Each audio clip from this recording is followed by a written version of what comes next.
तो फ्रेंड्स आज हम समझने वाले हैं ग्रेविटेशनल फोर्स। कुछ बुक्स में ऐसा लिखा रहता है कि एक सेब का पेड़ था, उसके नीचे न्यूटन बैठे थे, उनके सिर पर आकर एक सेब गिरा।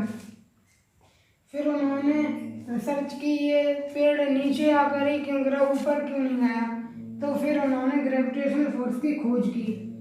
तो ग्रेविटेशनल फोर्स, और कुछ लोग ऐसा भी अभी भी मानते हैं कि केवल ग्रेविटेशनल फोर्स अर्थ, मतलब ग्रेविटेशनल फोर्स, कुछ लोग ऐसा कहते हैं कि जो फोर्स से अर्थ किसी चीज़ को खींचती है उसे ग्रेविटेशनल फोर्स कहते हैं, लेकिन ये गलत है।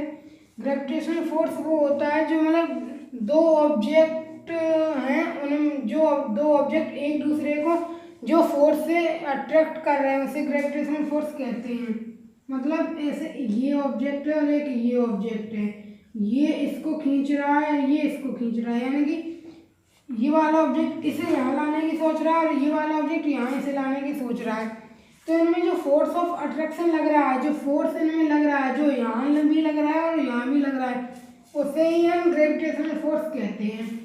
अब ग्रेविटेशनल फोर्स को ये तो हम समझ गए कि केवल अर्थ में ही नहीं होता, हर ऑब्जेक्ट दूसरे ऑब्जेक्ट को एक फोर्स से खींचता है, उसे ही ग्रेविटेशनल फोर्स कहते हैं। अब ग्रेविटेशनल फोर्स को हम मतलब दो, मान लीजिए इसका मास कुछ हमने अलग रख दिया, m2 रख दिया, इसका m3 रख दिया, तो और फोर्स अलग रख दी, F2 रख दी, F3 रख दी। अब हम कैसे निकालेंगे इसमें मतलब फोर्स ऑफ अट्रैक्शन कितना है।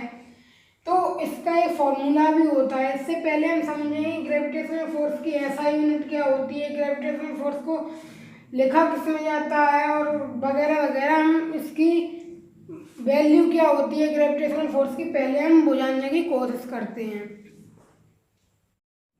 तो ये मैंने लिख दिया है, अब हम इसको समझने की कोशिश करते हैं। ग्रेविटेशनल फोर्स की ये डेफिनेशन है, force of attraction act on two object, दो ऑब्जेक्ट है उनके बीच में जो फोर्स ऑफ अट्रैक्शन लग रहा है, जो फोर्स एक दूसरे को फोर्स मतलब जो एक दूसरे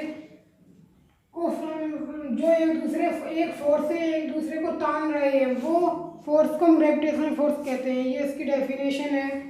एसआई यूनिट न्यूटन है, डिनोट किया जाता है जी में।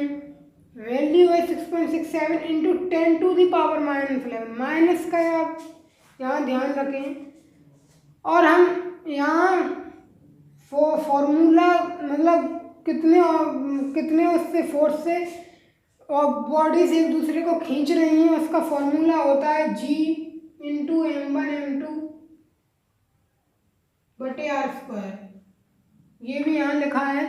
G यहाँ पे ग्रेविटेशनल कांस्टेंट है जिसकी वैल्यू है 6.67 इंटू 10⁻11। m मास है, m2 भी मास है, मतलब m1 एक पहली बॉडी का मास है, m2 दूसरी बॉडी का मास है, दो बॉडीज के बीच में ही तो ग्रेविटेशनल फोर्स लगता है। r क्या, r है डिस्टेंस, दो ऑब्जेक्टों के बीच में डिस्टेंस कितनी है उसे r लिख देते हैं। यहाँ r² चढ़ा है, स्क्वायर का भी ध्यान रखें आप। ये डिस्कवर किया गया था सर आइजैक न्यूटन से।